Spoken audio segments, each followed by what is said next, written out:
শুনিয়া যান সিফাতলিবাসী মুসা আলাইহিস সালাম রওনা করলেন ইউসা ইবনে নুনকে নিয়া, সাথে মাছকে ভাজি করলেন, রওনা হয়ে গেলেন। দুই নদীর মিলন স্থান, মস্ত বড় একটা পাথর, এই পাথরে মাথা রেখে মুসা আলাইহিস সালাম ক্লান্তি তার কারণে ঘুমিয়ে পড়লেন। ইউসা ইবনে নুন দেখতেছে মাছটা জিন্দা হয়ে লাফাইয়া লাফাইয়া সাগরের মধ্যে চলে যায়। আল্লাহু আকবার।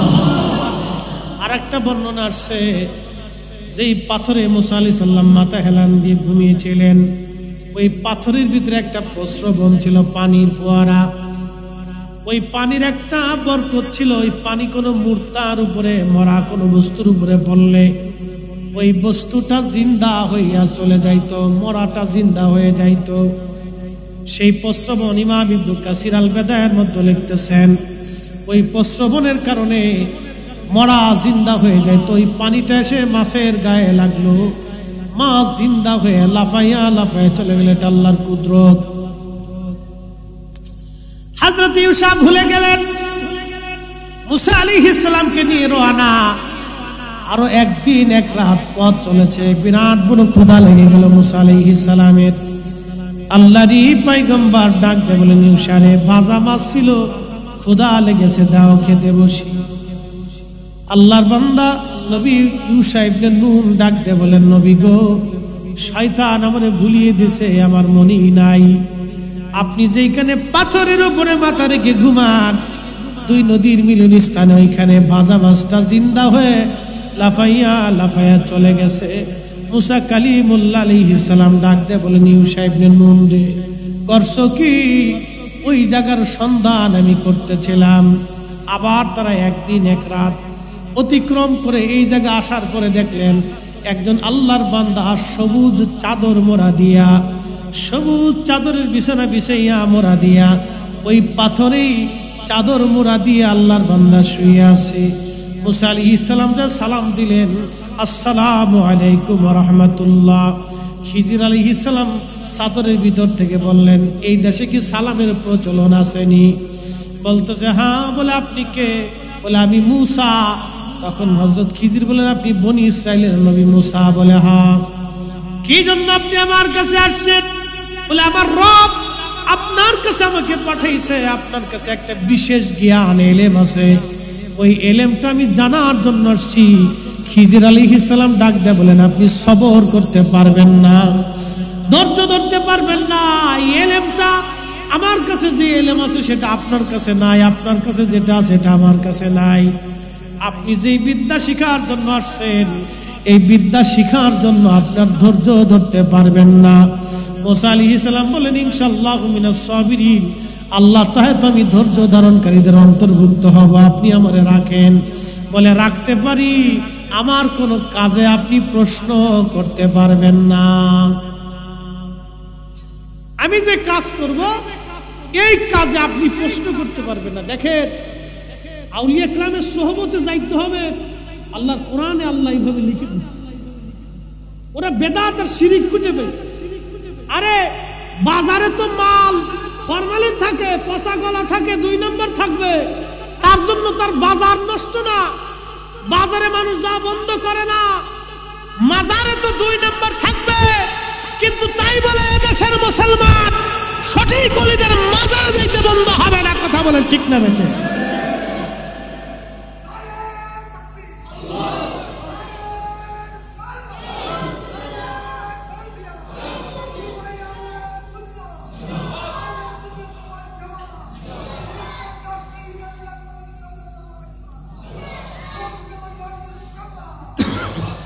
খুব মনোযোগ দিয়ে, বাজারে 2 নম্বর মাল আছে, দোকানদারও আছে 2 নম্বর। সব দোকানদার 1 নম্বর তা কিন্তু না, মাল 1 নম্বর সবটাও না, 2 নম্বর 3 নম্বরও আছে।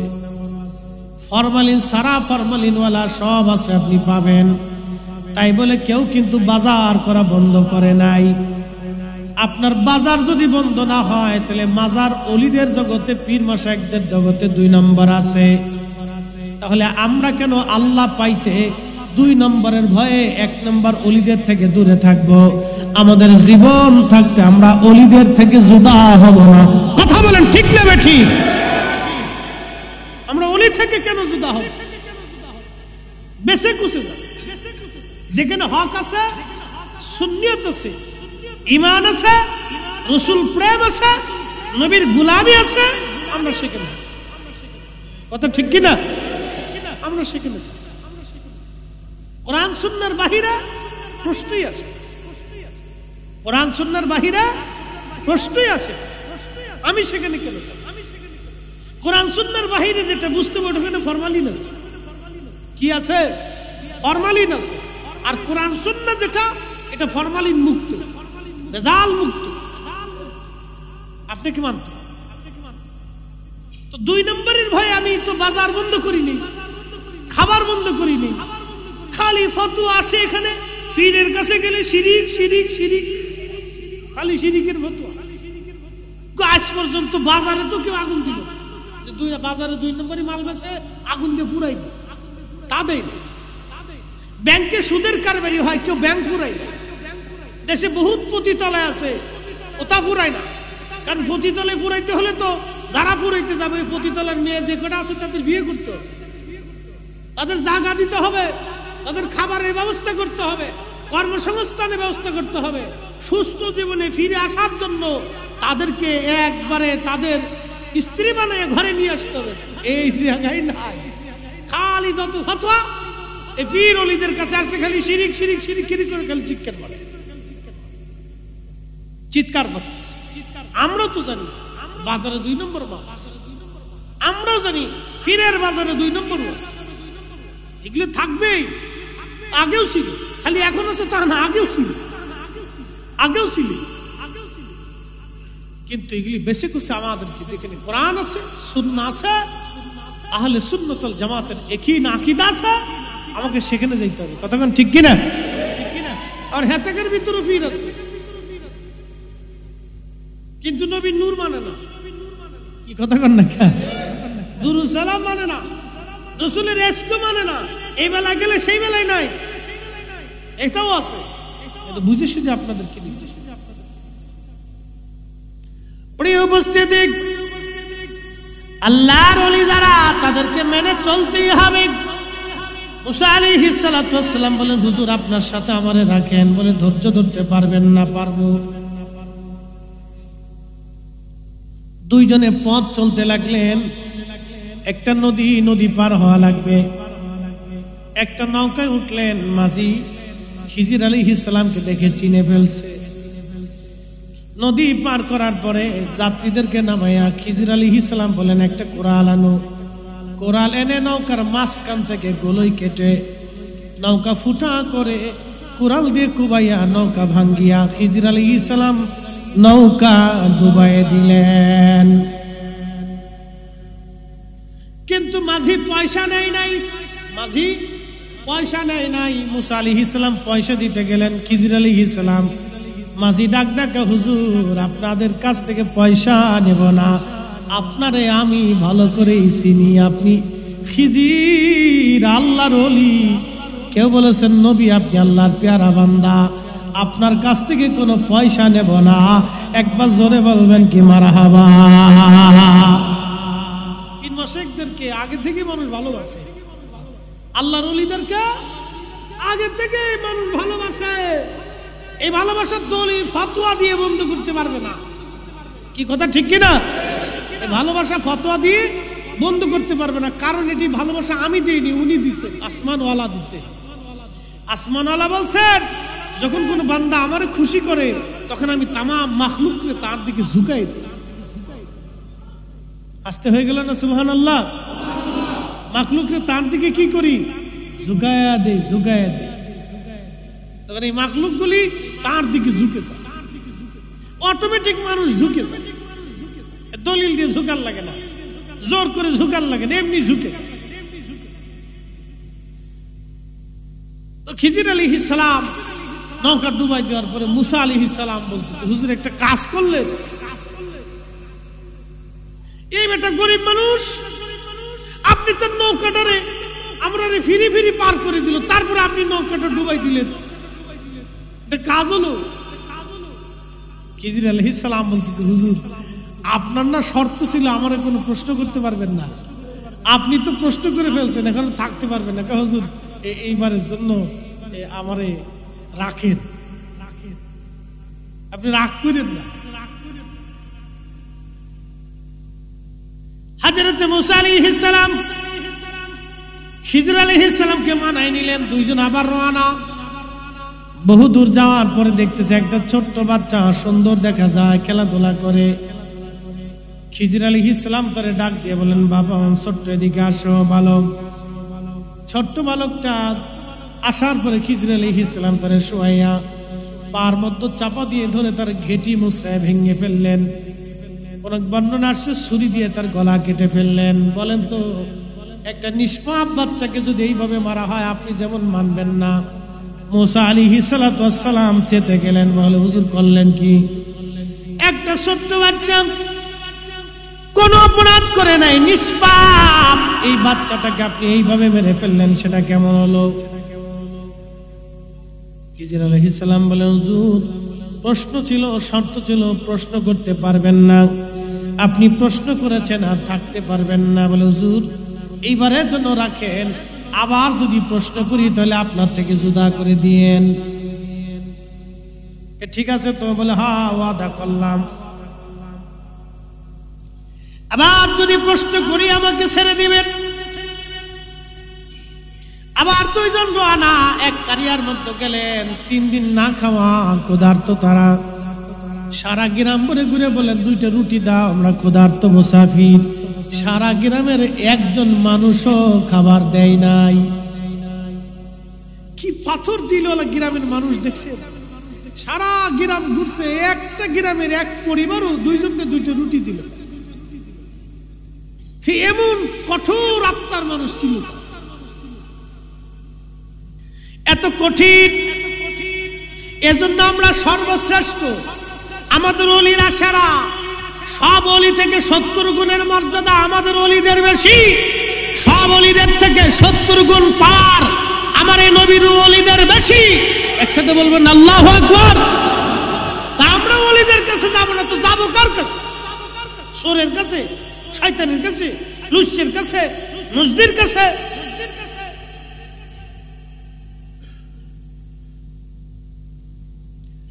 বন্ধু আমার, হযরতে খিজির আলাইহিস সালাতু ওয়াস সালাম মুসা আলাইহিস সালাম বের হতে লাগলেন। দেখতেছে একটা দেওয়াল ভেঙে ভেঙে যায়, একটা বাড়ির দেওয়াল ভেঙে ভেঙে যায়। মুসা আলাইহিস সালামকে খিজির আলাইহিস সালাম বললেন, হুজুর আসেন দেওয়ালটা ভালো করে নির্মাণ করে দেই। পাথর এনে, মাটি এনে, পানি এনে সুন্দর করে সারাদিন তারা নির্মাণ করছে। বিরাট কষ্ট হয়েছে। সন্ধ্যাবেলা মুসা আলাইহিস সালাম ডাক দেখে, হুজুর একটা কাজ হইল, এই গ্রামের একটা মানুষ আপনার একটাও রুটি দিল না, আপনি বের হওয়ার সময় এই গ্রামের মানুষের দেওয়াল নির্মাণ করে দিলেন, একটা কি কাজ হলো? বিরাট ক্ষুধা লাগছে। এজন্য তাসাউফের পথে ধৈর্য লাগে, ধৈর্য লাগে, ধৈর্য লাগে। ওলিদের 40 বছরের সাধনা হয়, 30 বছরের সাধনা হয়, 12 বছরের সাধনা হয়। কামিল পাস করার জন্য একটা ছেলে কত বছর দেখেন, ক্লাস 1 থেকে শুরু করে একবারে কামিল পর্যন্ত তার 20 থেকে 22 বছর পার হয়ে যায়। 2 যুগ একটা ছেলে একটা সার্টিফিকেটের জন্য পরিশ্রম করলো। মাস্টার্স কমপ্লিট করতে একটা ছেলের 2 যুগ পার হয়ে যায়, কিন্তু আল্লাহ নবীর গোলামির জন্য সে 6 মাসও পরিশ্রম করে না। আর খালি লাফায় আল্লাহ পাইলাম না, নবী পাইলাম না। দুনিয়ার একটা সার্টিফিকেটের জন্য 2 যুগ কাটাই দিয়েছেন আপনি। ভার্সিটির বারান্দায় বারান্দায়, স্কুলের বারান্দায় বারান্দায়, কলেজে কলেজে, সকাল 10টা থেকে বিকেল 4টা, বৃষ্টি বাদল নাই, ঝড় তুফান নাই, দৌড়াইছেন, গাড়ি পান নাই, পায়ে হেঁটে আসছেন। দুনিয়ার এক ছোট্ট সার্টিফিকেটের জন্য যদি আপনি এত পরিশ্রম করলেন, তাসাউফের বিদ্যা জানার জন্য আল্লাহর ওলির সোহবতে, আল্লাহর ওলির দরবারে কত সময় আপনি দিছেন আগে বলেন? মুসা আলাইহিস সালাতু ওয়াস সালাম তাওরাত শরীফ পড়তেছিলেন। তো এমন সময় মুসা আলাইহিস সালাতু ওয়াস সালাম তাওরাতের মধ্যে লেখা দেখলেন একটা উম্মাত হবে, সব উম্মত থেকে 70 গুণ মর্যাদা হবে। তো মুসা আলাইহিস সালাম আল্লাহর দরবারে হাত তুলে ফেললেন, ইয়া রাব্বি, ওই উম্মত আমারে দিয়ে দেন, যে উম্মত সব উম্মত থেকে 70 গুণ মর্যাদা। আল্লাহ ডাক দিয়ে বলেন, মুসা রে, এই উম্মত আমি আল্লাহ তোমার জন্য বরাদ্দ করিনি। মুসা আলাইহিস সালাম আল্লাহকে বললেন, রাব্বি, তাহলে এই উম্মত আপনি কার জন্য বরাদ্দ করছেন? যাদের 70 গুণ মর্যাদা বেশি, হায়াত হবে কম, নেকিও হবে কম, কিন্তু জান্নাতে চলে যাবে সবার আগে। না, এটা বাড়ি যায় বললে হবে, এখানে বলার দরকার নাই, পুলিশে ধরবে। পুলিশের ধরার দিন চলে গেছে। একসাথে বলে সুবহানাল্লাহ। কত গুণ মর্যাদা? জোরে জোরে কত গুণ? 70 গুণ দাম শুধু আমাদের। আর যারা ওলি হয়ে ঘুমাইছে তাদের দাম কত? এটা পরে আসতেছি, এটা পরে আসতেছি। শোনেন, 70 গুণ দাম শুধু আমরা আদনা যারা আছি, সর্বনিম্ন যারা আছি, আদনা সর্বনিম্ন যারা আছি তাদের দামই 70। মুসা আলাইহিস সালামকে আল্লাহ, এই উম্মত আপনি আমার দিয়ে দেন। আল্লাহ ডাক দিলেন, মুসা,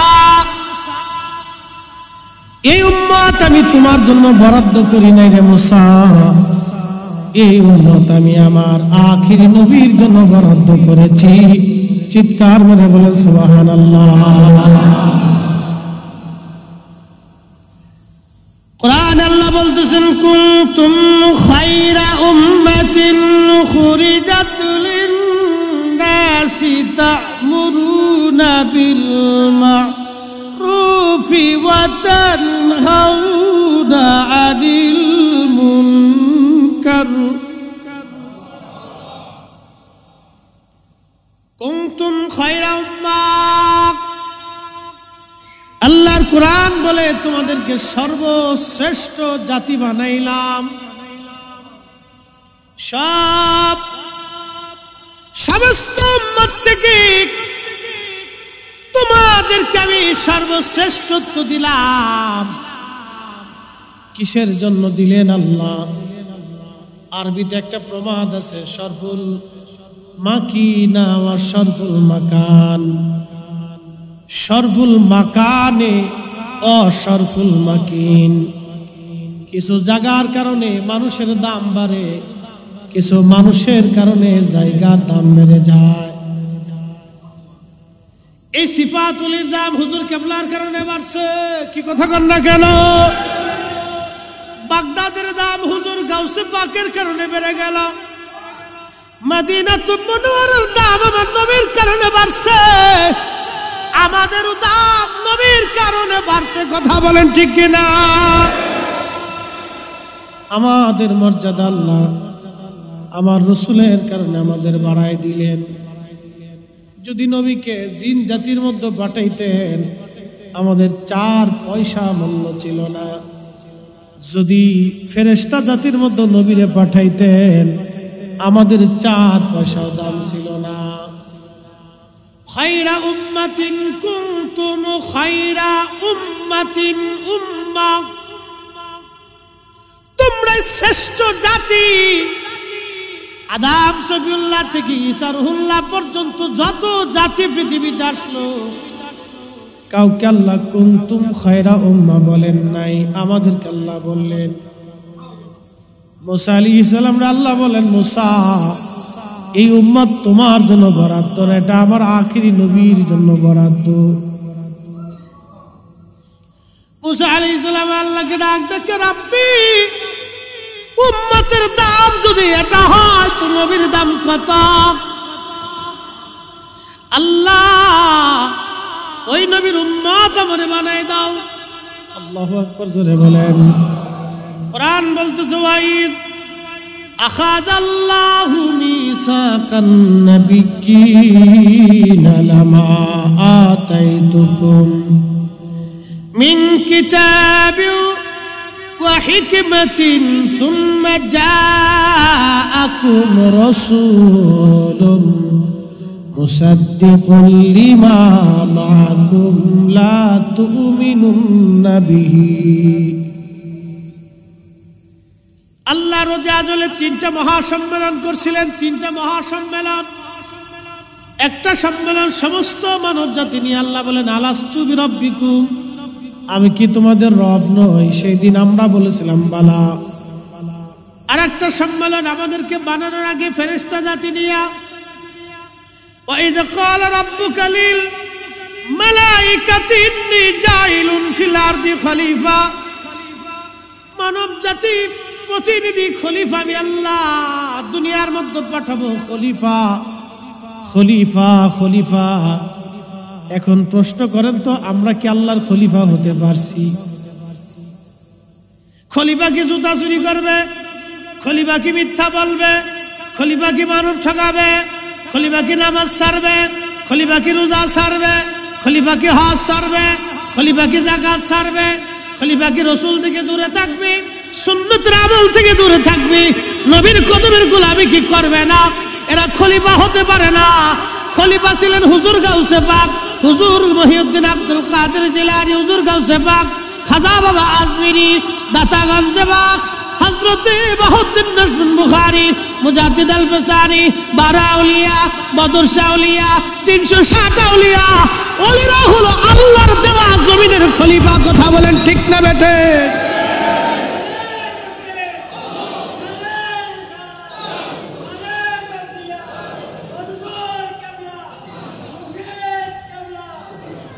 কিন্তু আমরা খলিফা হতে পারি নাই।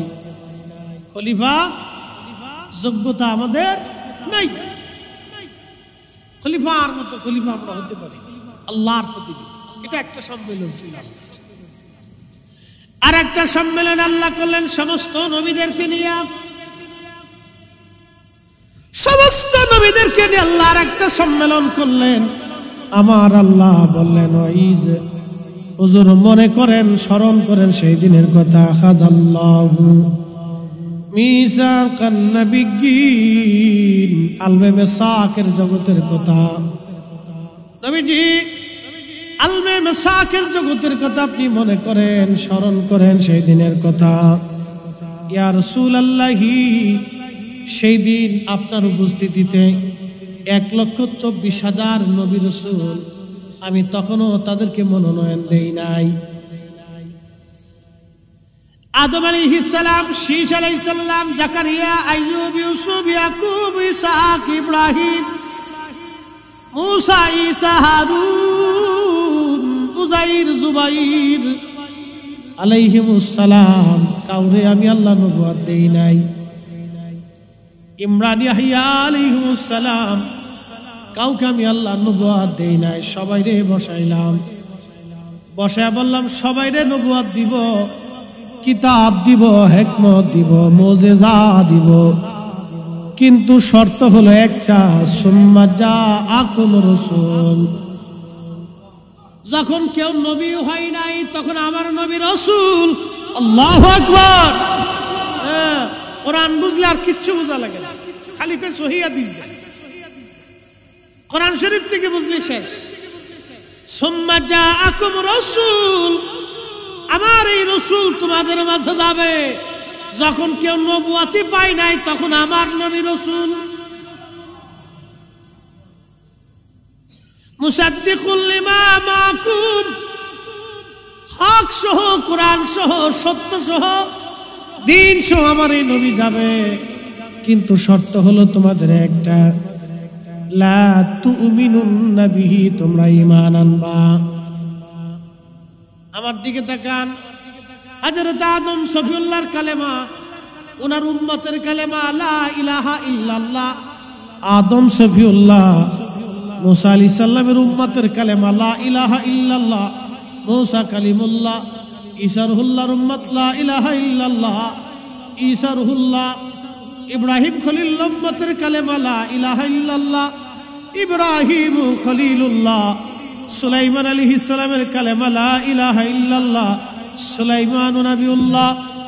কিন্তু আদম নবীর নিজের কালেমা লা ইলাহা ইল্লাল্লাহ মুহাম্মাদুর রাসূলুল্লাহ সাল্লাল্লাহু আলাইহি সাল্লাম, আদম আলাইহিস সালাম থেকে ঈসা রুহুল্লাহ পর্যন্ত সবাই এই কালেমার উপরে সাক্ষ্য দেওয়ার কারণে নবী হয়েছে। যদি আমার নবীর কালেমার সাক্ষ্য তারা না দিত, নবী হতে পারত না। আল্লাহ ডাক দিলেন, তোমরা কি মেনে নিলা? কোরআন বলতেছে কলু, সব নবীরা সেই দিন বলল আকরারনা, আমরা মেনে নিলাম, সত্য মেনে নিলাম, এই নবীর উপর ঈমান আনলাম, তিনি মুহাম্মদুর রাসূলুল্লাহ সাল্লাল্লাহু আলাইহি সাল্লাম মেনে নিলাম। চিৎকার মেরে জোরে বলবেন কি ইয়া রাসূলুল্লাহ।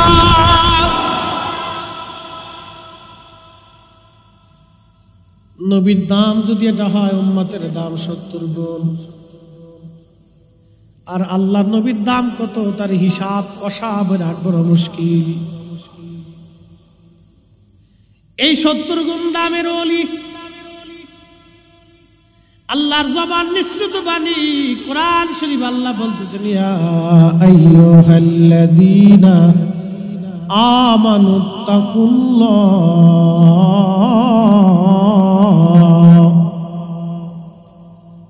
আমানুত্তাকুল্লাহ ওয়া কুনু মা'আস সাদিকিন।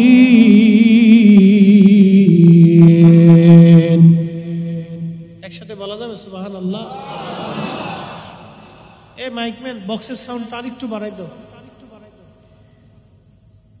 আল্লাহর কোরআন বলতেছে, আমার রব আমার আল্লাহ আরো বলতেছেন, ইয়া আইয়ুহাল্লাযীনা আমানুত্তাকুল্লাহ, তোমরা আল্লাহকে ভয় করো।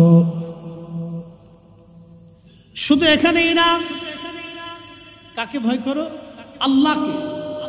এখন যদি ভয় করতে হয় তাহলে নামাজে দাঁড়াইতে হবে। নামাজ ছাড়া আল্লাহকে ভয় করার প্রশ্নই আসে না।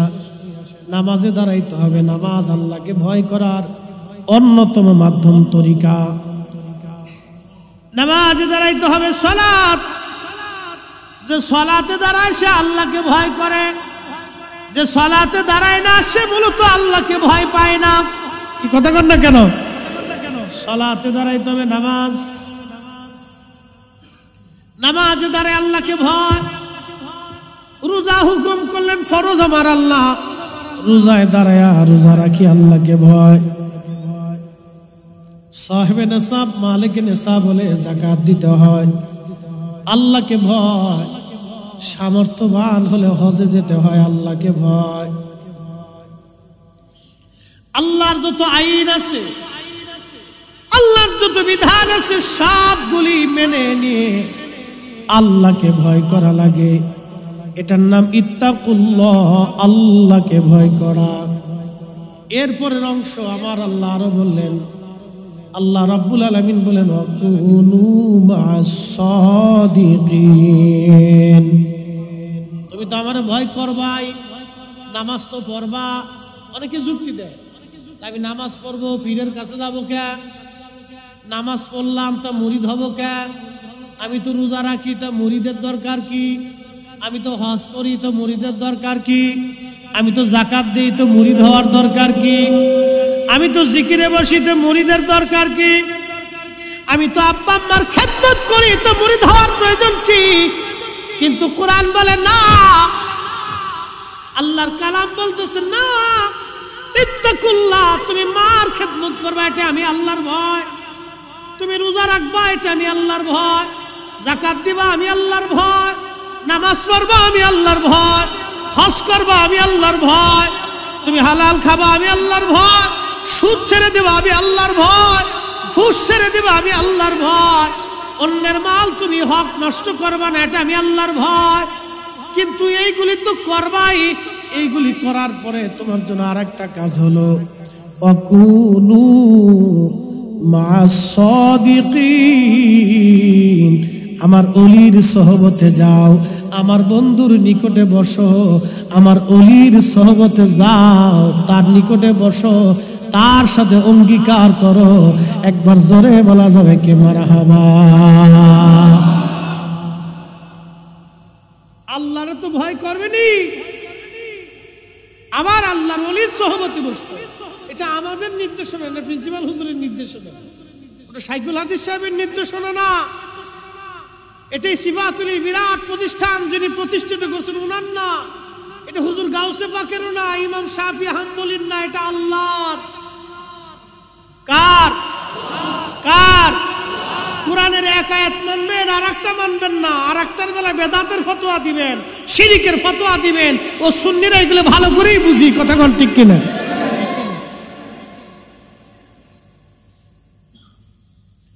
কোরআন শরীফের একটা দিক মানবেন আর একটা মানবেন না, তা হবে না। এই জন্য আল্লাহর ওলিদের বায়াত আজকে থেকে না, ইসলামের সাহাবা ইকরামের পর থেকে অনেকে বলে সাহাবীরা কার কাছে মুরিদ ছিল? সাহাবীরা সরাসরি আল্লাহর নবীর কাছে মুরিদ ছিল, ঠিক কি না? সাহাবীরা সরাসরি রাসূলের মতো এত বড় পীর, এত বড় মুর্শিদ। আল্লাহু আকবার।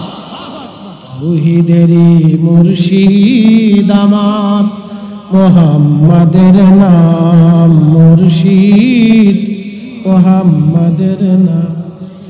ওই নাম জপলেই বুঝতেই পারি, ওই নাম জপলেই বুঝতেই পারি খুদারি কালাম, মুর্শিদ মুহাম্মাদের নাম। আমার নবীর মতো মুর্শিদ আর নাই, কথা বলেন, আমার নবীর মতো মুর্শিদ। সাহাবীরা ওই মুর্শিদের কাছে বায়াত ছিল। পৃথিবীর শ্রেষ্ঠ মুর্শিদ, পৃথিবীর শ্রেষ্ঠ মুর্শিদের কাছে সাহাবীরা বায়াত। এই জন্য কোন সাহাবী আর কারো কাছে বায়াত লাগে নাই। এত বড় মুর্শিদ বাদ দিয়া অন্য মুর্শিদের কাছে যাওয়া যাবে না, নবীর চাইতে বড় মুর্শিদ আর নাই। এই জন্য আমার নবীর সাহাবীরা ওই মুর্শিদের কাছে তারা বায়াত ছিল। এমন বায়াত, এমন অঙ্গীকার ওই মুর্শিদের কাছে করেছিল, নিজের জীবন, যৌবন, মাল, সামানা, সন্তান সন্ততি সব আল্লাহ রাহে কুরবানি করে দিছে। ওই মুর্শিদের কদমে, আমার নবীর কদমে সাহাবীরা কুরবানি হয়ে গেছে। এই জন্য এই মুর্শিদের মতো দামি মুর্শিদ আর সৃষ্টি জগতে নাই। এই জন্য সাহাবীরা সরাসরি নবীর মুরিদ, আর তাবিঈন, তাবে তাবিঈন এরা ছিলেন তৎকালীন জমানার বিশ্ববিখ্যাত ওলি এবং উলামাদের কাছে মুরিদ। তারা তাদের কাছে বায়াত ছিলেন। বায়াত কি? সিফাতুল কামিল মাদ্রাসায় ভর্তি হওয়ার জন্য একটা রেজুলেশন আছে, ভর্তির ফরম। এই ভর্তির ফরম পূরণ করিয়া তারপরে নিচে শর্তাবলী থাকে, আমি প্রতিষ্ঠানের সমস্ত আইন কানুন, নিয়ম নীতি শৃঙ্খলা মানিয়া চলিব। নিচে ছাত্রের সিগনেচার, অভিভাবকের সিগনেচার, আমি এই প্রতিষ্ঠানের সব কিছু মানিয়া নিয়া নিয়ম শৃঙ্খলা মানি আমার ছেলেরে ভর্তি করাইলাম। মারহাবা বলবেন না?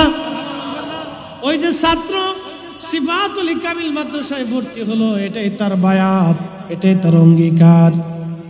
আর একজন মুর্শিদের কাছে যখন মুরিদ আসে, একজন শাইখের কাছে যখন মুরিদ আসে, একজন ওলির কাছে যখন মুরিদ আসে, তখন ওলি মুরিদরে বায়াত করায় যে এই শর্তগুলি আল্লাহ এবং তার নবীর তরিকায় চলার জন্য, আল্লাহর আইন নবীর সুন্নাতের পথে চলার জন্য ওলিদের কাছে সাধারণ মানুষ বায়াত নেয়। কতক্ষণ ঠিক কিনা? তবে ভণ্ডসন্ড আছে, কি আছে? ভণ্ডসন্ড আছে। একদল আছে মুরিদ করায় কিন্তু নামাজ পড়ে না। ওই আমাদের ওই শরীয়তপুরে একটা আছে, নাম করলাম না, নাম বল, ওরা হিন্দু না মুসলমান বোঝা যায় না। একবারে সামনের উপরে যে আসন মাসন সাজাইয়া কি করে না করে, বেড়া বিড়ি একসাথে, লজ্জা শরম, কুত্তা দেখলে ওদেরকে শরম যে তোরা মানুষ হইলি। হ্যাঁ, আর এক দল আছে প্রত্যেক মাজারে মাজারে ওর মোজ দাড়ি কোনটা কোন দিকে গেছে ঠিক নেই, গোসল 1 মাস 6 মাসে নাই, শরীর থেকে দুর্গন্ধ আসতেছে, নামাজ রোজা কিচ্ছু নেই, খালি গাঁজা খায়। গাঁজা যদি তোর এত খাওয়া লাগে তুই লালনের মাজারে যা, শাহপরানের মাজারে যাস, শাহ মুস্তাফার মাজারে যাস কেন?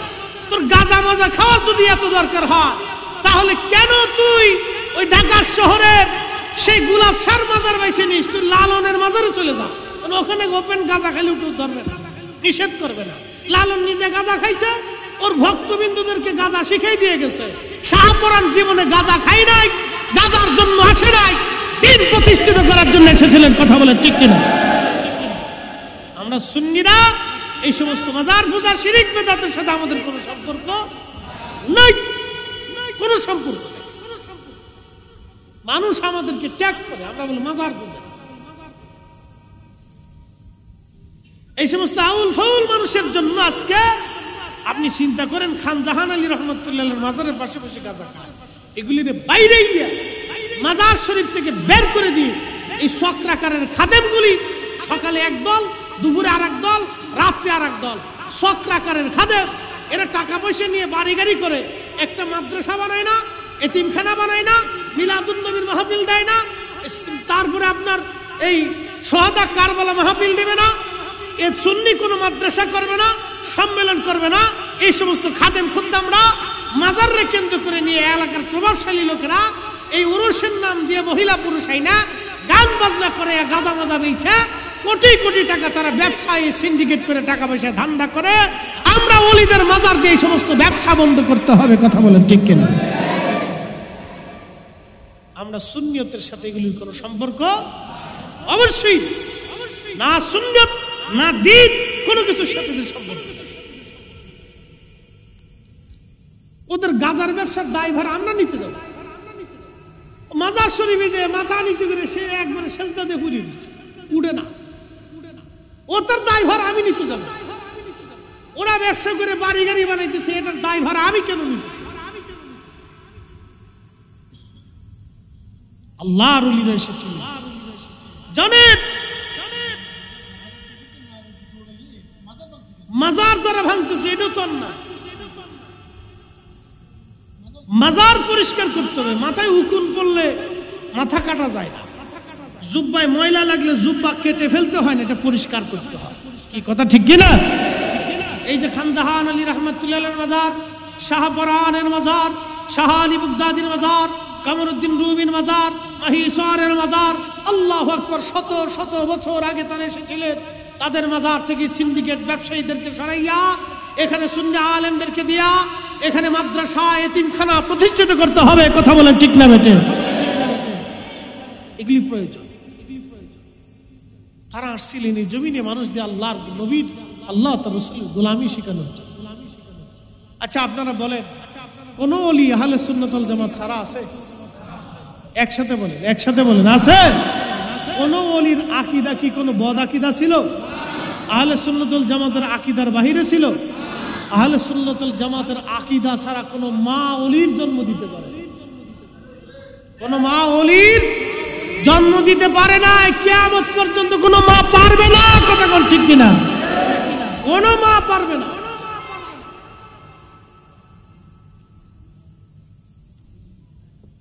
প্রিয় ভাইরা আমার, আমরা ওলিদেরকে মানি, তাদের বায়াত মানি, কিন্তু শর্ত আছে। এই যে হক্কানি ওলি যারা, পীর মাশায়েখ যারা, তারা মানুষদেরকে বায়াত করান। এই সিলসিলা আজকের না, সূরা মুমতাহিনার 12 নম্বর আয়াতের দিকে যদি আপনি তাকান, আল্লাহ বলেন, হাবিব, মুমিন নরনারীরা যদি আপনার কাছে আসে আপনি তাদেরকে বায়াত করাবেন। প্রথম শর্ত, বায়াত আপনি করাবেন। আল্লাহু আকবার।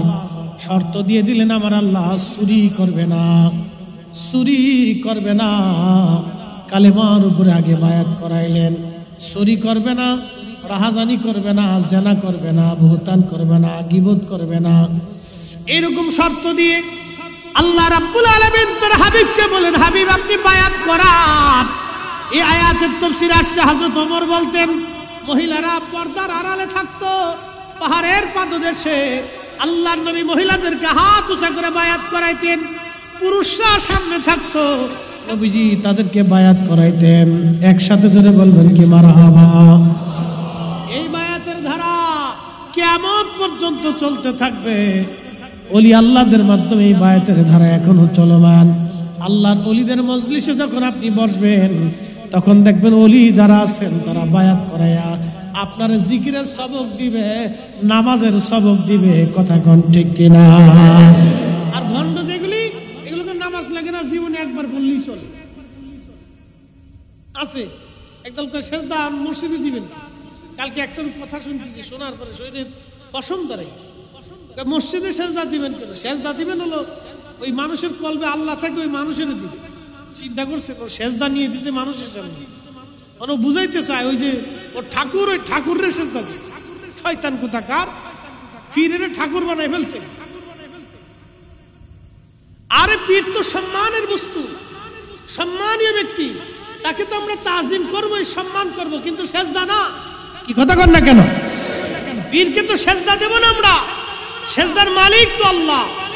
কি কথা কর না? সেজদার মালিক কে? সেজদার মালিক কে? আল্লাহ হচ্ছে সেজদার মালিক। আমরা পীর মাশায়েখদের হাতে পায়ে চুমা দিতে পারি, কদমবুসি করতে, ঠিক কিনা? কদমবুসি করার বিধান,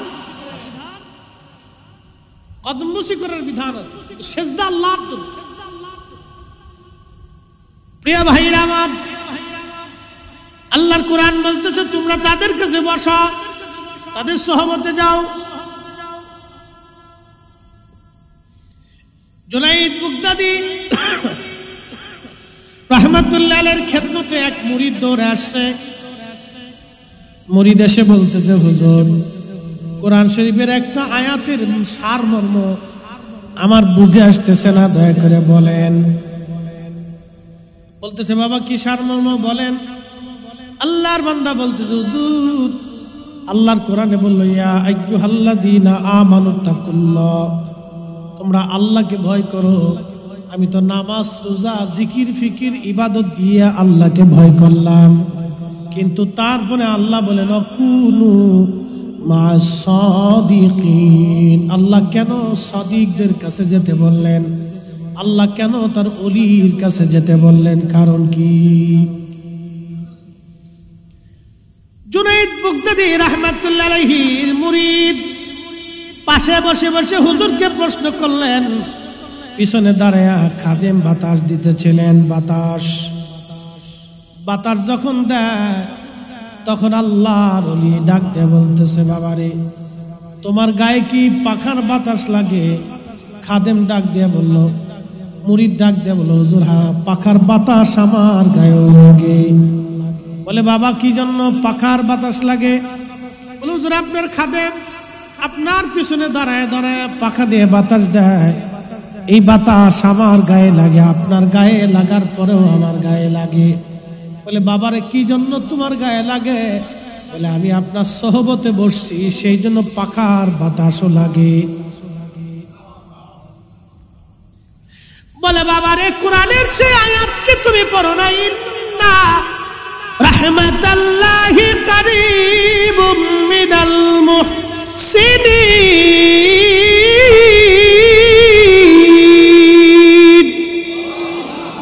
নিশ্চয় আমার রহমত, আমার মুহসিন, আমার ওলি, আমার বন্ধু, আমার মেহবুব, আমার পেয়ারা বান্দার নিকটবর্তী থাকে। জুনাইদ বাগদাদি রাহমাতুল্লাহ আলাইহি বলেন, বাবারে আমার পাশে বসার জন্য আমার খাদেমের বাতাস তোমার গায়েও লাগে। তার অর্থ হলো, আমার সহবতের জন্য যদি আমার খাদেমের পাখার বাতাস আমার গায়ে লাগার পরও তোমার গায়ে লাগে। আল্লাহ পাক নামাজের হুকুম দিলেন, ইত্তাকুল্লাহ দিয়ে রোজার হুকুম দিলেন, হজের হুকুম দিলেন, যাকাতের হুকুম দিলেন, আমলের হুকুম দিলেন, হক হালালের হুকুম দিলেন, হালাল হারামের হুকুম দিলেন। ইত্তাকুল্লাহ দিয়ে আল্লাহ সব কোরআনের আইন মানার হুকুম দিয়ে দিলেন।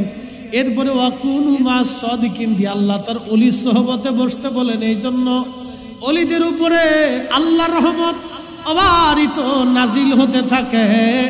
আমার পাখার বাতাস যদি তোমার গায়েও লাগে, তাহলে ওলিদের কাছে আসলে খোদার রহমত থেকে ওই বান্দারা মাহরুম হয় না, জুদা হয় না। এই জন্য আমার আল্লাহ তার ওলিদের কাছে যাইতে বলছে। জোরে বলেন মারহাবা। আল্লাহু আকবার, কি চমৎকার ব্যাখ্যা ছিল তার। কি চমৎকার ব্যক্তি। শোনেন আপনারা, গাঞ্জটির কাছে গেলে গাঁজা কিভাবে বানানো যায়, খাওয়া যায়, শেখা যায়, ঠিক কিনা? যারা নেশা করে এদের কাছে গেলে কিভাবে নেশা করে বোঝা যায়। নেশার দৃষ্টি বাস্তবে বুঝবেন। যারা ওই যে গাড়ি চালায়, ড্রাইভার আছে, তাদের কাছে গেলে গাড়ি চালানোর অভিজ্ঞতা জানবেন আপনি। যারা বাবুর্চি আছে, তাদের সহমতে বসলে বাবুর্চিগিরি রান্না বান্নার বিদ্যা বুঝবেন। যিনি ইঞ্জিনিয়ার, তার কাছে গেলে ইঞ্জিনিয়ারিং বুদ্ধি বুঝবেন। যিনি ডাক্তার, তার কাছে বসলে, তার সহমতে থাকলে ডাক্তারি শেখা যায়। আল্লাহর ওলিদের কাছে গেলে ওলি হওয়া যায়। কথা বলেন ঠিক কিনা? সালাতুন ইয়া রাসূলুল্লাহ আলাইকুম সালামুন ইয়া, খবর লও ইয়া রাসূলুল্লাহ, খবর লও মেরে মাওলা মেরে আকা, খবর লও। সালাতুন ইয়া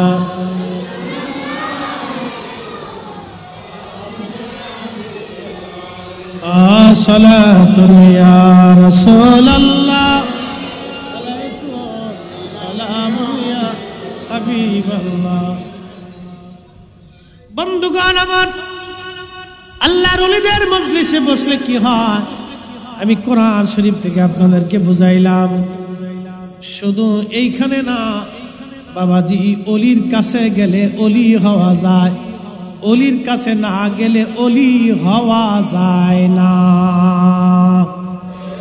আল ইলমু আলিমান, ইলম দুই ধরনের। ইলমুল লিসান একটা জবানের ইলম। সিফাতুল কামিল মাদ্রাসায় যদি ভর্তি হন, শাইখুল হাদিস সাহেবের কাছে বসলে আপনি হাদিসের বিদ্যা শিখবেন। মুফাসসির যারা আছেন, উস্তাদুল আসাতিজাদের কাছে গিয়ে বসলে কোরআনের তাফসীরের বিষয় বুঝবেন। যাদের ফিকহের বিষয়ে যদি জানতে চান, মুফতি যারা আছেন, ফিকহের ক্লাসের মুফতি সাহেবদের কাছে গেলে বসবেন। আদাব ক্লাসে আদাব বুঝবেন, বালাগাতে বালাগাত, মান্তিকে মান্তিক, ফাসাহাতে ফাসাদ। এরপরে যতগুলি বিদ্যা আছে, নাহু সরফ থেকে শুরু করে সব বিদ্যা এক একজন টিচারের কাছে গেলে বুঝবেন। আল্লাহর ওলির কাছে গেলে দুইটা বিদ্যা শিখা যায়, একটা এলমে শরীয়ত আর একটা এলমে তরিকত। এই এলমে তরিকত শিক্ষা দেওয়ার জন্য আমার আল্লাহ মুসা নবীরে খিজির আলাইহিস সালামের কাছে আল্লাহ পাঠাইছেন। সূরা কাহফে মুসা আলাইহিস সালামকে আল্লাহ খিজিরের কাছে পাঠাইলেন। খিজির আলাইহিস সালামের ইতিহাস অনেক বড় লম্বা, যদি বলতে যায় তাহলে অনেক সময় লাগবে। আল্লাহর বান্দার বাগানে খিজির আলাইহিস সালামের মতো হায়াত কেউ পায় নাই। ওনার জন্ম কেউ বলেছেন হাবিল কাবিল যে মারামারি করেছিল, কাবিলের বংশে উনি জন্ম নিয়েছিলেন। আবার কেউ বলেছেন না, তিনি ইব্রাহিম আলাইহিস সালামের জমানায় জন্ম নিয়েছিলেন। তিনি বাদশাহ জুলকারনাইনের উজির ছিলেন। সেইখান থেকে ওনার এত বড় লম্বা হায়াত আসলো, মুসা আলাইহিস সালামের জমানা পর্যন্ত জিন্দা ছিলেন। একবার জোরে বলা যাবে কি সুবহানাল্লাহ? কেউ বলেছিলেন উনি নবী, কেউ বলছেন না উনি ওলি, মত পার্থক্য আছে। কেউ বলছে উনি নবী, কেউ বলছে ওলি। হযরত মুসা আলাইহিস সালাম ওয়াজ করতে লাগছে। একজন আল্লাহর বান্দা দাঁড়ায় বলল, মুসা রে, এই জমানার মধ্যে সবচাইতে জ্ঞানী ব্যক্তিকে, কারে ইলম বেশি? মুসা আলাইহিস সালাম বলেন, আমি নবী, আমারই ইলম বেশি। আল্লাহ ডাক দিয়ে বলেন, মুসা রে, হয় নাই, তোমার চাইতেও বড় আলেম ইলমওয়ালা আমি আল্লাহ নিজে বানায়া রাখছি। আল্লাহু আকবার। তোমার চাইতে বড় ইলমওয়ালা বানায় রাখছি। সেটা কি ইলম? আল্লামনাহু মিন লাদুন্না ইলমা।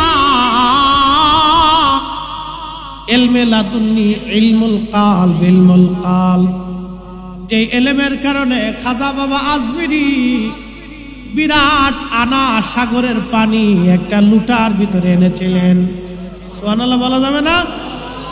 ভারতে পানি ছাইড়ে দিয়া কুমিল্লা, ফেনী, নোয়াখালী, লক্ষ্মীপুরের বিরাট একটা অংশ পানির নিচে চলে গেল। আমাদের কাছে যদি ওই বিদ্যা থাকতো তাহলে বোতল ধইরা সব পানি এক বোতলে নিয়ে আসতাম। খাজা বাবার কাছে যে বিদ্যা ছিল ওটা যদি আমার কাছে থাকতো তো পানি ছেড়ে দিছে, আমি বোতল ভরে নিয়ে চলে আসতাম। যাও, এই বিদ্যা আমাদের কাছে না, এটা খাজা বাবার কাছে ছিল। শাহজালাল আমিনী মুজাররদি এমন এক বিদ্যার মালিক ছিলেন, জায়নামাজ বিছাই দিল, পানি কথা শুনলো, জায়নামাজ বিছাইয়া নদী পার হয়ে গেল। তিনি এমন এক বিদ্যার মালিক ছিলেন। আল্লাহু আকবার। খিজির আলাইহিস সালামকে আল্লাহ একটা বিদ্যা দিলেন, ইলমে লাদুন্নি। আল্লামা ইমাম নাসাফি তাফসীরে নাসাফির মধ্যে লেখেন, মা হাসাল লিল আব বিতরিকিল ইলহাম। হযরত খিজির আলাইহিস সালাম এই বিদ্যা আল্লাহর ইলহামের মাধ্যমে জানতে পারতেন। ইলহাম তো এখনো চালু, কিন্তু আমার কাল্ব মরা। আল্লাহ আমার কাছে পাঠান না, কারণ এটা ধারণ করার ক্ষমতা আমার নাই। এই বিদ্যা ধারণ করার ক্ষমতা আমার কাছে নাই। পারমাণবিক বিজ্ঞানীরা পারমাণবিক সম্পর্কে বিরাট বড় জ্ঞানী।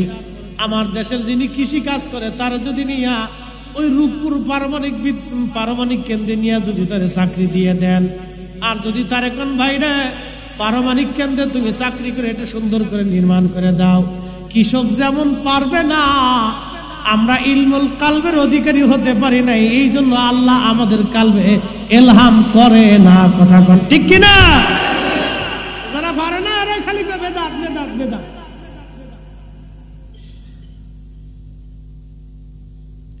খুবই মনোযোগ দেন। সিফাতুল বাসি আল্লাহর ওলির মুহিব্বিনেরা ভালো করে শুনে যান। আল্লাহর পেয়ারার মেহবুবেরা ভালো করে বুঝে যান।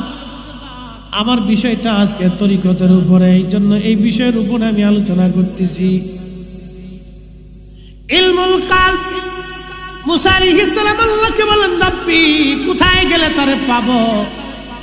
মুসা আলাইহিস সালামকে আল্লাহ বলেন, মুসা তুমি মাছরে ভাজি করে নিবা, যেখানে তোমার মাছ যাইয়া লাফায়া লাফায়া নদীর মধ্যে চলে যাবে, দুই নদীর মিলন স্থান, এইখানে গেলেই তুমি তারে পাবা। এমন একটা সাগর, এক সাগরের পানি আর এক সাগরে যায় না, একটা ঘোলা আর একটা পরিষ্কার। পরিষ্কার পানি ঘোলার মধ্যে যায় না, ঘোলার পানি পরিষ্কারের মধ্যে যায় না। সেই সাগর ওইভাবে এখনো আছে, এখনো চলতেছে, কিয়ামত পর্যন্ত চলবে। সাগরও আল্লাহর আইন মানে, একমাত্র মানুষ আল্লাহর আইন মানে না। চাঁদে আল্লাহর আইন মানে, জমিন আল্লাহর আইন মানে, বাতাস আল্লাহর আইন মানে, সূর্য আল্লাহর আইন মানে, আবহাওয়া আল্লাহর আইন মানে, একমাত্র মানুষ আল্লাহর আইন মানে না। আমরাই শুধু আল্লাহকে ওভারটেক করি, ডাইভার্ট করি, আল্লাহর আইনকে উপেক্ষা করি। শুনিয়া যান সিফাতুল বাসি। মুসা আলাইহিস সালাম রওনা করলেন ইউসুফ ইবনে নুনকে নিয়া, সাথে মাছকে ভাজি করলেন, রওনা হয়ে গেলেন। দুই নদীর মিলন স্থান, মস্ত বড় একটা পাথর, এই পাথরে মাথা রেখে মুসা আলাইহিস সালাম ক্লান্তি তার কারণে ঘুমিয়ে পড়লেন।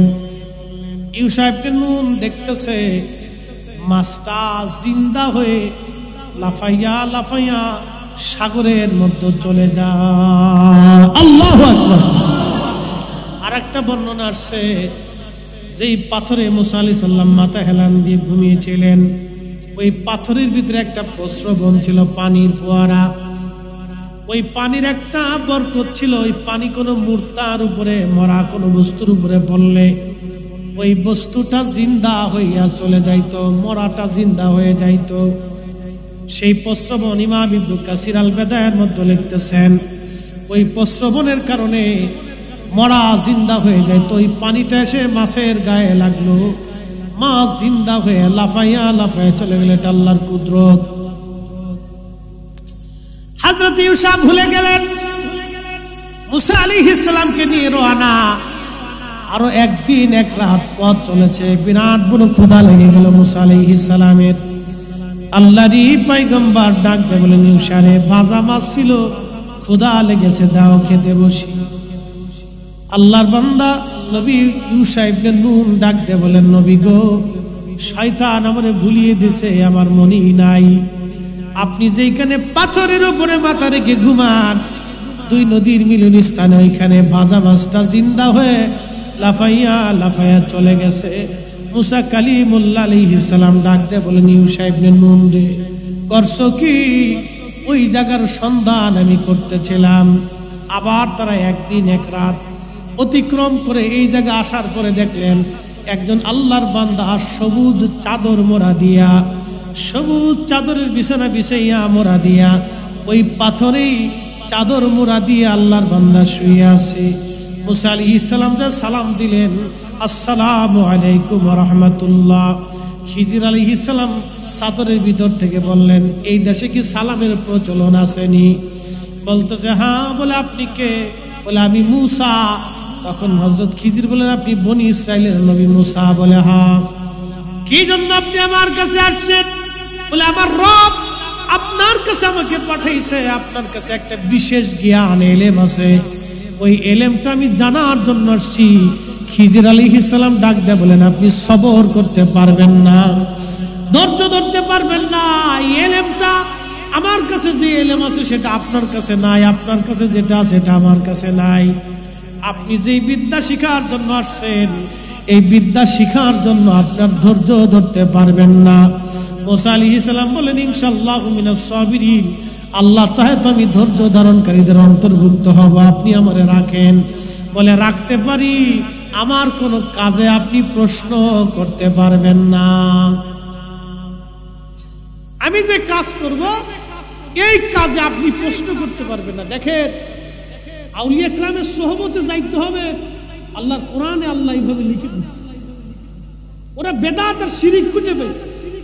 আরে বাজারে তো মাল ফরমালিন থাকে, পচা গলা থাকে, 2 নম্বর থাকবে, তার জন্য তার বাজার নষ্ট না। বাজারে মানুষ যা বন্ধ করে না, মাজারে তো 2 নম্বর থাকবে।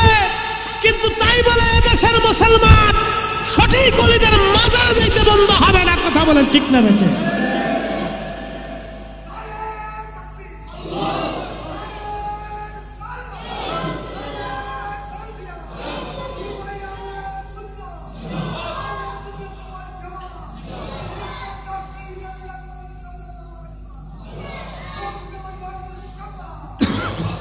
খুব মনোযোগ দিয়ে, বাজারে 2 নম্বর মাল আছে, দোকানদারও আছে 2 নম্বর, সব দোকানদার 1 নম্বর তা কিন্তু না। মাল 1 নম্বর সবটাও না, 2 নম্বর 3 নম্বরও আছে। ফরমালিন সারা ফরমালিনওয়ালা সব আছে, আপনি পাবেন। তাই বলে কেউ কিন্তু বাজার করা বন্ধ করে নাই। আপনার বাজার যদি বন্ধ না হয়, তাহলে মাজার অলিদের জগতে, পীর মাশায়েখদের জগতে 2 নম্বর আছে। তাহলে আমরা কেন আল্লাহ পাইতে 2 নম্বরের ভয়ে 1 নম্বর অলিদের থেকে দূরে থাকব? আমাদের জীবন থাকতে আমরা অলিদের থেকে জুদা হব না। কথা বলেন ঠিক না বেঠিক? আমরা অলি থেকে কেন জুদা হব? বেঁচে কুছে যেখানে হক আছে, সুন্নিয়ত আছে, ঈমান আছে, রাসূল প্রেম আছে, নবীর গোলামি আছে, আমরা সেখানে আছি। কথা ঠিক কি না? আমরা সেখানে কোরআন সুন্নাহর বাহিরে প্রশ্নই আছে, কোরআন সুন্নাহর বাহিরে প্রশ্নই আছে। আমি সেখানে কেন? কোরআন সুন্নাহর বাহিরে যেটা বুঝতে হবে ওখানে ফরমালিন আছে। কি আছে? ফরমালিন আছে। আর কোরআন সুন্নাহ যেটা, এটা ফরমালিন মুক্ত, ভেজাল মুক্ত। আপনি কি মানতে? তো 2 নম্বরের ভয়ে আমি তো বাজার বন্ধ করিনি, খাবার বন্ধ করিনি। খালি ফতোয়া আসে এখানে, পীরের কাছে গেলে শিরিক শিরিক শিরিক, খালি শিরিকের ফতোয়া। আজ পর্যন্ত বাজারে তো কেউ আগুন দিল যে বাজারে 2 নম্বরই মাল বেচে আগুন দিয়ে পুরাই দেয়, তা দেয় না। ব্যাংকে সুদের কারবারি হয়, কেউ ব্যাংক পুরাই না। দেশে বহুত পতিতালয় আছে, ওটা পুরাই না। কারণ পতিতালয় পুরাইতে হলে তো যারা পুরাইতে যাবে পতিতলার মেয়ে যে কটা আছে তাদের বিয়ে করতে হবে, তাদের জায়গা দিতে হবে, তাদের খাবারের ব্যবস্থা করতে হবে, কর্মসংস্থানের ব্যবস্থা করতে হবে, সুস্থ জীবনে ফিরে আসার জন্য তাদেরকে একবারে তাদের স্ত্রী বানিয়ে ঘরে নিয়ে আসতে হবে। এই জায়গায় নাই, খালি যত ফতোয়া এই পীর ওলিদের কাছে আসলে খালি শিরিক শিরিক শিরিক শিরিক করে খালি চিৎকার করে, চিৎকার করতেছে। আমরাও তো জানি বাজারে 2 নম্বর মাল আছে, আমরাও জানি পীরের বাজারে 2 নম্বর আছে, এগুলো থাকবেই, আগেও ছিল, খালি এখন আছে তা না, আগেও ছিল, আগেও ছিল। কিন্তু এগুলি বেশি কিছু আমাদেরকে যেখানে কোরআন আছে, সুন্নাহ আছে, আহলে সুন্নাত ওয়াল জামাতের একই আকীদা আছে, আমাকে সেখানে যাইতে হবে। কতক্ষণ ঠিক কিনা? আর হেতাকের ভিতরে পীর আছে, কিন্তু নবীর নূর মানে না। কি কথা কন না? দুরূদ সালাম মানে না, রাসূলের ইশক মানে না, এই বেলায় গেলে সেই বেলায় নাই, এটাও আছে। এটা বুঝে শুধু আপনাদেরকে নির্দেশ। প্রিয় উপস্থিতি, আল্লাহর ওলি যারা তাদেরকে মেনে চলতেই হবে। মুসা আলাইহিস সালাতু ওয়াস সালাম বলেন, হুজুর আপনার সাথে আমারে রাখেন। বলে ধৈর্য ধরতে পারবেন না? পারবো। দুইজনে পথ চলতে লাগলেন। একটা নদী পার হওয়া লাগবে। একটা নৌকায় উঠলেন। মাঝি খিজির আলাইহিস সালামকে দেখে চিনে ফেলছে। নদী পার করার পরে যাত্রীদেরকে নামাইয়া খিজির আলাইহিস সালাম বলেন, একটা কোরাল আনো। কোরাল এনে নৌকার মাঝখান থেকে গোলই কেটে নৌকা ফুটা করে কোরাল দিয়ে কুবাইয়া নৌকা ভাঙ্গিয়া খিজির আলাইহিস সালাম নৌকা ডুবাইয়ে দিলেন। কিন্তু মাঝি পয়সা নেয় নাই, মাঝি পয়সা নেয় নাই। মুসা আলাইহিস সালাম পয়সা দিতে গেলেন। খিজির আলাইহিস সালাম মাঝি ডাক ডাকা, হুজুর আপনাদের কাছ থেকে পয়সা নেব না, আপনারে আমি ভালো করেই চিনি, আপনি খিজির আল্লাহর ওলি। কেউ বলেছেন নবী আপনি আল্লাহর পেয়ারা বান্দা, আপনার কাছ থেকে কোনো পয়সা নেব না। একবার জোরে বলবেন কি মারহাবা। পীর মাশায়েখদেরকে আগে থেকে মানুষ ভালোবাসে, আল্লাহর ওলিদেরকে আগে থেকে মানুষ ভালোবাসে। এই ভালোবাসার দলিল ফতোয়া দিয়ে বন্ধ করতে পারবে না। কি কথা ঠিক কিনা? এই ভালোবাসা ফতোয়া দিয়ে বন্ধ করতে পারবে না, কারণ এটি ভালোবাসা আমি দিইনি, উনি দিছে, আসমানওয়ালা দিছে। আসমানওয়ালা বলছেন, যখন কোনো বান্দা আমারে খুশি করে তখন আমি তামাম মাখলুককে তার দিকে ঝুঁকাই দিই। আসতে হয়ে গেল না সুবহানাল্লাহ? মাখলুককে তার দিকে কি করি? ঝুঁকায়া দেই, ঝুঁকায়া দেই। তখন এই মাখলুকগুলি তার দিকে ঝুঁকে যায়, অটোমেটিক মানুষ ঝুঁকে যায়। দলিল দিয়ে ঝুঁকার লাগে না, জোর করে ঝুঁকার লাগে না, এমনি ঝুঁকে। তো খিজির আলাইহিস সালাম নৌকা ডুবাই দেওয়ার পরে মুসা আলাইহিস সালাম বলতেছে, হুজুর একটা কাজ করলেন। এই বেটা গরিব মানুষ, আপনি তো নৌকাটারে আমরা ফিরি ফিরি পার করে দিল, তারপরে আপনি নৌকাটা ডুবাই দিলেন, এটা কাজ হলো? খিজির আলাইহিস সালাম বলতেছে, হুজুর আপনার না শর্ত ছিল আমারে কোনো প্রশ্ন করতে পারবেন না, আপনি তো প্রশ্ন করে ফেলছেন, এখন থাকতে পারবেন না। হুজুর এইবারের জন্য আমারে রাখেন, আপনি রাগ করেন না। হযরত মুসা আলাইহিস সালাম খিজির আলাইহিস সালামকে মানায় নিলেন। দুইজন আবার রওনা। বহু দূর যাওয়ার পরে দেখতেছে একটা ছোট্ট বাচ্চা, সুন্দর দেখা যায়, খেলাধুলা করে।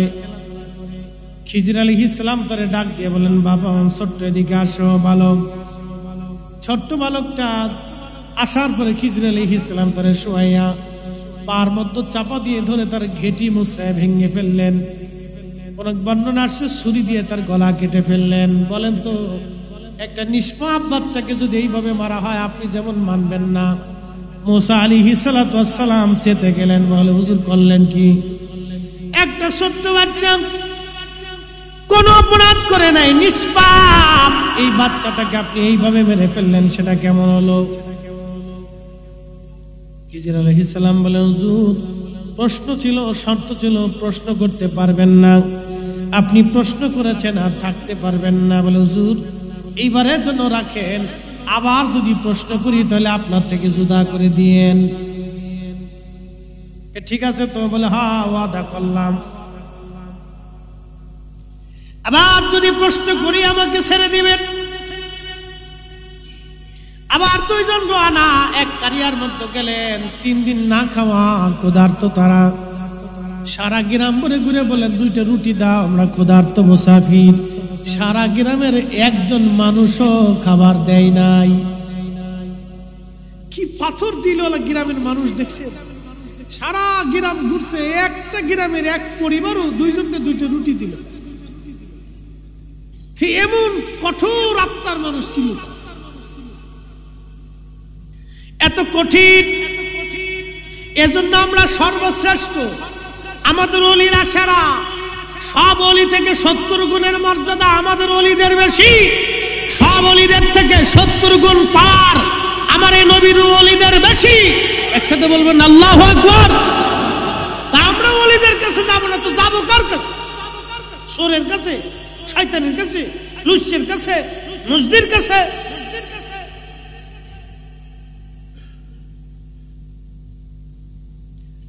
বন্ধু আমার, হযরতে খিজর আলাইহিস সালাম মুসা আলাইহিস সালাম বের হতে লাগলেন।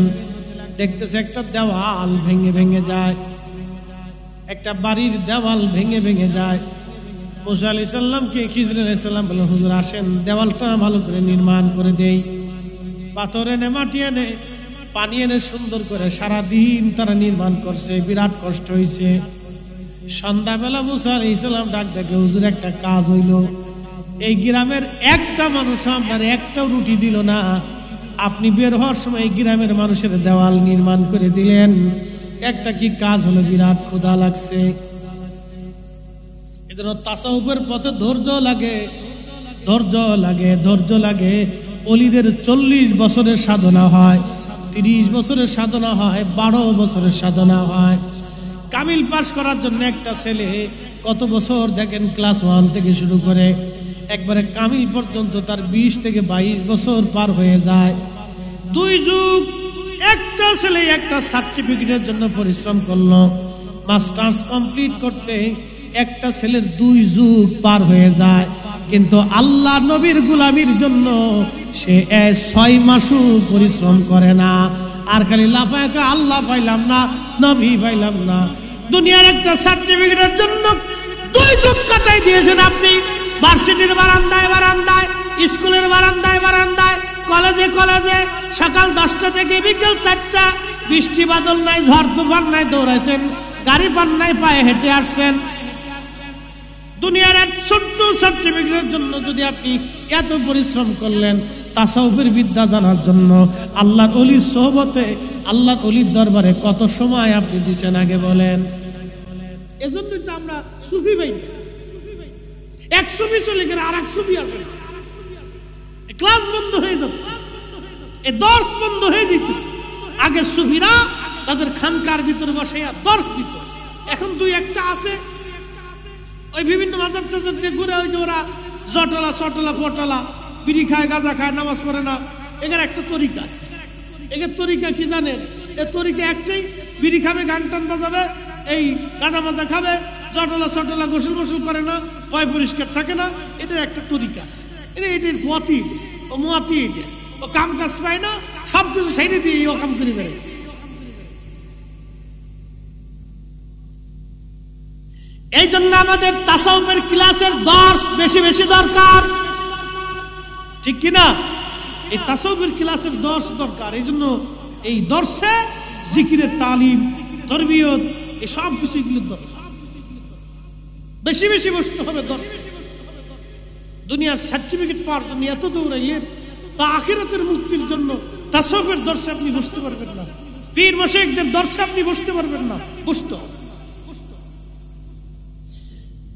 মুর্শিদের চরণ বিহনে এ জীবন মিশে। ওরে আল্লাহ নবীর গভীর তত্ত্ব, ওরে আল্লাহ নবীর গভীর তত্ত্ব কামেলের কাছে মুর্শিদের চরণ বিহনে এ জীবন মিশে। হযরত খিজির বলেন, হুজুর আর আপনি থাকতে পারবেন না, শর্ত শেষ। মুসা আলাইহিস সালাম বলেন, হ্যাঁ শর্ত অনুযায়ী চলে যাব, কিন্তু আমারে আগে বলে দিয়ে যান তিনটা ঘটনার হাকিকত কি। খিজির আলাইহিস সালাম বলেন, প্রথম হাকিকত হলো নৌকা ডুবাই দিয়েছিলাম। নৌকা এই জন্য ডুবাইছিলাম, এদেশের বাদশা বিরাট বড় জালিম, সে সমস্ত নৌকাগুলি সিজ করে নিয়ে যাবে তার যুদ্ধের কাজে লাগানোর জন্য।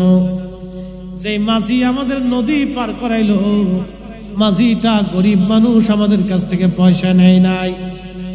আমি খিজির নৌকাটাকে ডুবাইয়া দিয়া ওই জালিম বাদশা থেকে মাঝিরে নৌকা আমি হেফাজত করলাম, যাতে এই জালিম চলে যাওয়ার পরে সে নৌকা উঠাইয়া মেরামত করে এই নৌকা চালাইয়া সংসার চালাইতে পারে। একবার জোরে বলা যাবে আল্লাহু আকবার। এটা হাকিকতের বিদ্যা, হাকিকতের। ওমা তাদরি নাফসুম মাযা তাকসিবু গাদা। কোরআন বলতেছে মানুষের জন্য আগামীর সময়টা কি এটা আল্লাহ ছাড়া কেউ জানে না। কিন্তু খিজির আলাইহিস সালাম কেমনে বলে দিল, এই জালিম বাচ্চা নৌকা নিয়ে যাবে, আর সে গরিব মানুষ নৌকা চলে গেলে না খেয়ে থাকবে, বাচ্চা কাচ্চা কষ্ট পাবে, আমি এটারে ডুবাই দিয়ে হেফাজত করে। একসাথে বলবেন আল্লাহু আকবার। ওলিদের এরকম কিছু কাজ আছে যেগুলো হাকিকত পূর্ণ, বোঝা যায় না। হাকিকত এটা হাকিকতে বলা। বলে দ্বিতীয়টা কি, এত সুন্দর বাচ্চা জবাই করে দিলেন, হত্যা করলেন, কতল করলেন, কারণ কি? খিজির আলাইহিস সালাম বললেন, দেখেন এই বাচ্চাটা বড় হলে কাফের হবে, কট্টর কাফের, সে তার ইমানদার বাবা মারে কাফের বানানোর চেষ্টা করবে। এই জন্য এই বাচ্চাটারে হত্যা করে দিয়ে আমি ইমানদার বাবা মার ইমানের হেফাজত করেছি। একবার জোরে বলা যাবে কি মারহাবা। দেখেন কত গভীর তত্ত্ব, কত গভীরের কথা, যে সেই বেঈমান হবে আর বেঈমান করবে। মানুষ ইমানদার হবে না বেঈমান হবে আল্লাহ ছাড়া তো কেউ জানে। সেই লৌহে মাহফুজের লিখিত সংবিধান আল্লাহ খিজির আলাইহিস সালামের কাছে পাঠাই দিছে। খিজির আলাইহিস সালামের কাছে যদি এই সংবিধান আসে, আর আমার রসুলের বেলায় যখন আমরা বলি আল্লাহ জানে নবী জানে, তখন ভাই সাহেবরা আমরা শিরিকি শিরিকি শিরিকি শিরিকি কি কথা কন না কেন? ভাই সাহেবরা আপনাদেরকে বেদাতি বেদাতি বেদাতি কয় কি? আর ১৬ লক্ষ সাহাবী এক বাক্যে বলতো আল্লাহু ওয়া রাসূলুহু আলাম, আল্লাহ জানে নবী জানে, আল্লাহ জানে নবী জানে, আল্লাহ জানে নবী জানে, আল্লাহ জানে নবী জানে। এই জন্য আমরা সুন্নিরা কই আল্লাহ জানে নবী জানে, আল্লাহ জানে নবী জানে। কথা কোন না ঠিক কিনা? ঠিক, আল্লাহ জানে নবী জানে। এটা আমরা আগে কইছি না। ১৬ লক্ষ সাহাবী বলছে। কত লক্ষ সাহাবী? ১৬ লক্ষ, এক দুইজন সাহাবী না, ১৬ লক্ষ সাহাবী বলছে। মুসা আলাইহিস সালাম বলল, হুজুর ৩ নাম্বারটা কি? দেওয়াল নির্মাণ করে দিলেন, ওরা খাবার দিল না।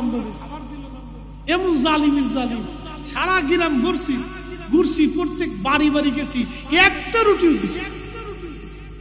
বলতেছে হুজুর এই সারা গ্রামের মানুষ কত বড় জালিম তো দেখছে, এই যে দেওয়ালটা নির্মাণ করছি এটা দুটো এতিম বাচ্চার দেওয়াল। বাবা মারা গেছে, মারা যাওয়ার আগে কিছু সোনা দানা টাকা পয়সা এতিম বাচ্চাদের জন্য এই দেওয়ালের নিচে, মাটির নিচে এসে গেঁথে রাখছে। যদি দেওয়ালটা ভেঙে যায় তাহলে এলাকার মানুষ কত বড় কঠিন হৃদয়ের, যারা আমাদেরকেও খাবার দেয় নাই, একটা রুটি দেয় নাই, তারা যদি জানে এই দেওয়ালের নিচে এতিম বাচ্চার সম্পদ লুকানো আছে, ওরা সব নিয়ে যাবে, এতিমদেরকে কিছুই দেবে না। এই জন্য দেওয়াল পুনরায় নির্মাণ করে দিয়ে আমি এতিম বাচ্চাদের হক রক্ষা করেছি। একবার জোরে বলা যাবে কি মারহাবা। এটার নাম আল্লামনাহু। কোরআন বলছে আল্লামনাহু মিল্লাদুন্না ইলমা, আমি ইলমে লাদুন্নি দিয়েছিলাম, এক বিশেষ ইলম, বিশেষ ইলম। আরে বিশেষ ইলম যদি খিজির আলাইহিস সালামকে দেওয়া হয় আমার নবীর উপরে ঈমান আনার কারণে খিজির ইলমের অধিকারী হয়েছে, যে আমার রাসূলের ইলমের কোনো তুলনা হতে পারে না। কথা বলেন ঠিক না বেটি? আমার রাসূলের ইলমের তুলনা। শোনেন, আল্লাহ তার রাসূলকে এই ইলমটা শিক্ষা দেওয়ার জন্য নবীকে আল্লাহ দুনিয়াতে পাঠিয়েছে। কোরআনে এক আয়াত আল্লাহ আল্লামনাহু, আল্লাহ পাক কোরআনে বলতেছেন, কামা আরসালনা ফীকুম রাসূলাম মিনকুম ইয়াতলু আলাইকুম আয়াতিনা। আমার আয়াতসমূহ উম্মতকে বিধানাবলী এর হাকিকত মারিফত আপনি নবী জানাবেন। ওয়ায়ুযাক্কিকুম, উম্মতকে পবিত্র বানাবেন। ওয়ায়ুযাক্কিকুম ওয়ায়ুআল্লিমুকুমুল কিতাবা ওয়াল হিকমা, আপনি উম্মতকে কিতাব শিখাবেন, হিকমত শিখাবেন, কোরআনের আইন শিখাবেন, সুন্নাহ শিখাবেন এবং কিতাব আপনি শিখাবেন।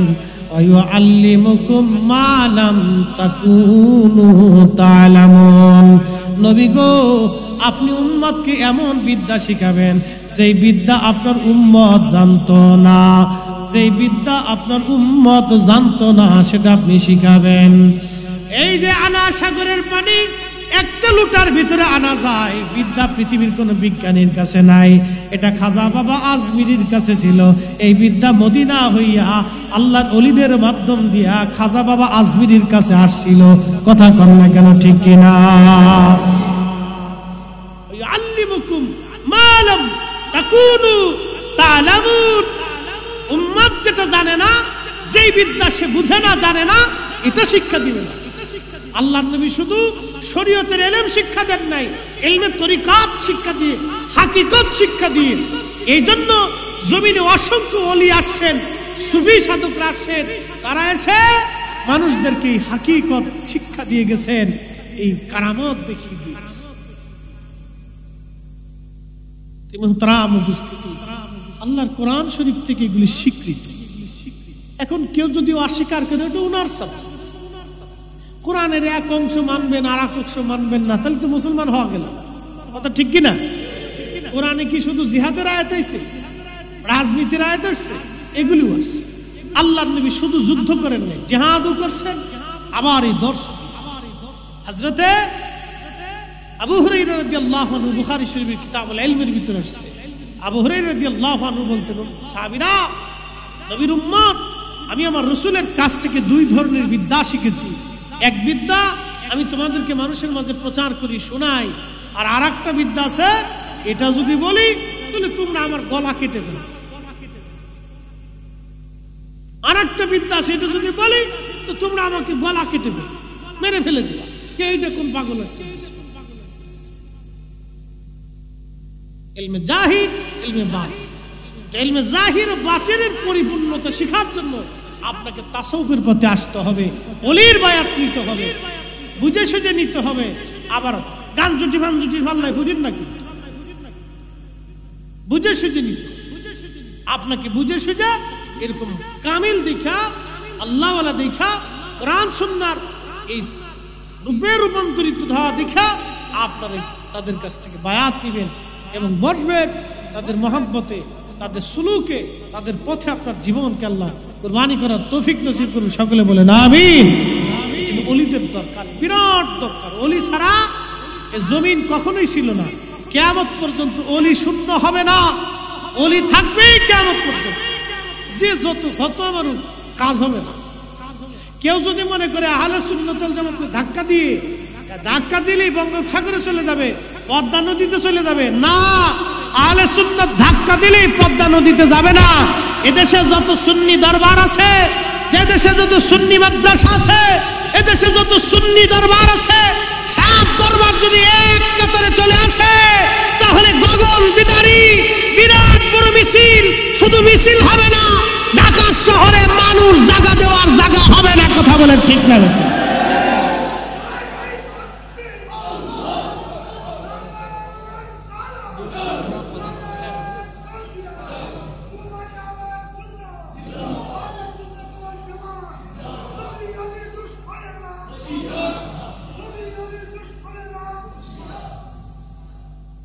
মনে রেখে, এত সুন্নি আছে এখনো যদি আপনি দাঁড়ান ইয়া নবী সালাম আলাইকা বলে দাঁড়ানোর পরে দেখবেন 100%-এ 99% মানুষ দাঁড়ায় গেছে।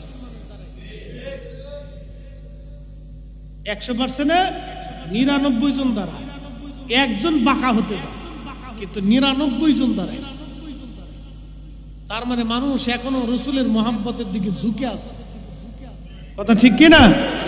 এখনো মানুষ নবীর মহাব্বতের দিকে ঝুঁকে আছে, কিন্তু ইমাম সাহেব হয়ে গেছে উল্টা, মুসল্লি কথা বলতে পারে না, চুপচাপ থাকে। বুঝতে পারছেন? এই জন্য আপনাদেরকে বুঝতে হবে আহলে সুন্নাত ওয়াল জামাত কেউ যদি মনে করে ধাক্কা দিয়ে একবারে বঙ্গোপসাগরে দিত না, এটা শাহজালালের জামাত, শাহ মাকদুমের জামাত, বারাউলিয়া 360 আউলিয়া, অসংখ্য ওলির জামাত। ভারতে, পাকিস্তানে, দেশে, উজবেকিস্তানে, তুর্কমেনিস্তানে, তাজিকিস্তানে, উজবেকিস্তানে, চেচনিয়া, বসনিয়া, রাশিয়া, ইউরোপে, আমেরিকাতে, আল্লাহু আকবার, অসংখ্য ওলি, কোটি কোটি, আফ্রিকাতে, আরবে, আজমে কোটি কোটি আহলে সুন্নাত ওয়াল জামাতের অনুসারী। কথা বলেন ঠিক না বেটে? সারা বাংলাদেশের হাজার হাজার সুন্নি দরবার এক জায়গা যদি আসে, জাতিরে যদি কেউ খেপাই তোলে তো অস্তিত্ব থাকবে কারো? হ্যাঁ, বাংলাদেশে এত বুলেটও নাই যে গুলি করে মেরে ফেলবে। কি কথা কর না কেন? বাংলাদেশের সেনাবাহিনীর একটা বুলেটও নাই যে গুলি করে মেরে ফেলবে। যদি বাংলাদেশের হাজার হাজার পীর মাশায়েখরা একত্রিত হয়ে রাস্তায় নামে, বাংলাদেশের সেনাবাহিনীর এত বুলেটও নাই।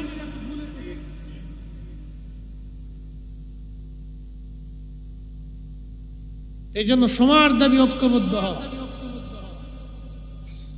আল্লাহ আমাদের সকলকে বোঝার তৌফিক দিক, সকলে বলে না আমি। তবে সুন্নিরা, তরিকতপন্থীরা উগ্র না। আমরা দাঙ্গা হাঙ্গামা, মারামারি, কাটাকাটি, বিশৃঙ্খলা, অশান্তি এগুলিতে আমরা পছন্দ। আমাদের মুহিব্বিন, মুরিদিন, আশিকিন ভাই তরিকতপন্থী সুন্নি, আমরা এগুলো তাদেরকে শিখাই না। আমরা শিখাই সহমর্মিতা, ভালোবাসা, উশৃঙ্খল না, বিশৃঙ্খল না, আমরা আদব শিক্ষা দিই। কি কথা ঠিক কিনা? এইগুলি কিন্তু দুর্বলতা না। পৃথিবীতে যেই সময় যখনই সুফিরা খেপেছে তখনই বহুজনের রাজত্ব ধ্বংস হয়েছে। আরে ভারতের সোমনাথ মন্দির পর্যন্ত তারা ধরে রাখতে পারে নাই এক আবুল হাসান খেরকানির জুব্বার বদৌলতে। আল্লাহু আকবার বলবেন না? সুফিরা খেপলে উপায় নাই, ঘটনা বলেই দিয়েছে যে তো আসছে। কষ্ট হইতেছি না, আর লম্বা করবো না, অনেক রাত হয়ে গেছে। মোহতারাম, আল্লাহ আমাদেরকে এই সুফিদের পথে চলার তৌফিক দিক বলে না আমি। যুগে যুগে যত ইতিহাস দেখব, রাজা বাদশাদের, সম্রাট আকবর পর্যন্ত অস্তিত্ব ছিল না। মুজাদ্দিদ আল ফিসানির খেপাইয়া চেয়ার ভেঙে গেছে। সালাতুন ইয়া রাসূলুল্লাহ, সালামুন ইয়া হাবিব। আরেকটা দেন। সালাতুন ইয়া রাসূলুল্লাহ, আলাইকুম সালামুন ইয়া। আমার দিকে তাকান। মুজাদ্দিদ আল ফিসানি, আমার দিকে তাকান। এই বাচ্চারা আমার দিকে তাকান। মুজাদ্দিদ আল ফিসানি সিরহিন্দিরে খেপাইয়া সম্রাট আকবরের মুঘল বাদশাহী শেষ হয়ে গেছে। একসাথে বলবেন না আল্লাহু আকবার। শাহজালাল আমিনের খেপাইয়া গর্গবিন্দ দেশ থেকে পালাইছে। কথা বল না ঠিক কিনা? সুফিদেরকে যদি কেউ খেপা, আহলে সুন্নাত ওয়াল জামাত